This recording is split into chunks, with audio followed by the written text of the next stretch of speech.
क्या कोई ठोस पत्थर किसी जीती जागती इंसान को हमेशा के लिए अपने भीतर समेट सकता है? महाराष्ट्र के अकोला में एक ऐसा चमत्कारिक शिवलिंग है जिसकी दरार में आज भी एक रेशमी साड़ी का पल्लू फंसा हुआ है। यह कोई साधारण कपड़ा नहीं, बल्कि उस महारानी की आखिरी निशानी है जो सदियों पहले महादेव के इस विग्रह में जिंदा समा गई थी।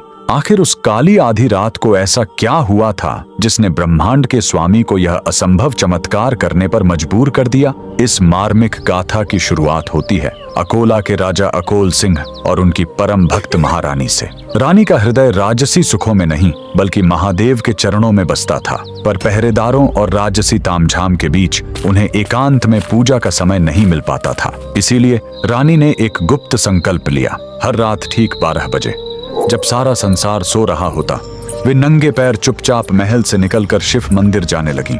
लेकिन नियति को कुछ और ही मंजूर था। महल के गलियारों में विषैला संदेह पनपने लगा। दरबारियों ने राजा के कान भर दिए। महाराज, आखिर महारानी हर आधी रात को छुपकर किससे मिलने जाती हैं? शक का वह बीज राजा के मन में एक भयानक राक्षस बनकर जाग उठा। एक रात हाथों में नंगी तलवार लिए राजा अपनी ही पत्नी के पीछे मौत बनकर निकल पड़े। रानी जैसे ही मंदिर के गर्भगृह में पहुंची और शिव के ध्यान में लीन हुई, तभी पीछे से राजा की पदचाप सुनाई दी। अपनी ही पत्नी पर तलवार ताने खड़े पति को देख रानी का कलेजा फट गया। एक पतिव्रता स्त्री के लिए उसके चरित्र पर किया गया शक मृत्यु से भी बड़ी सजा थी। आंसुओं से भरी आंखों के साथ रानी ने शिवलिंग की ओर देखा और कातर स्वर में पुकारा, हे नीलकंठ, हे त्रिलोकीनाथ, अगर मेरी भक्ति पवित्र है और मेरा सतीत्व निष्कलंक, तो मुझे अभी इसी वक्त अपने चरणों में शरण दे दो। इस कलंक भरी दुनिया में मैं अब एक पल भी जीवित नहीं रहना चाहती। उसी क्षण पूरे मंदिर में एक अंधा कर देने वाली दिव्य रोशनी फैल गई।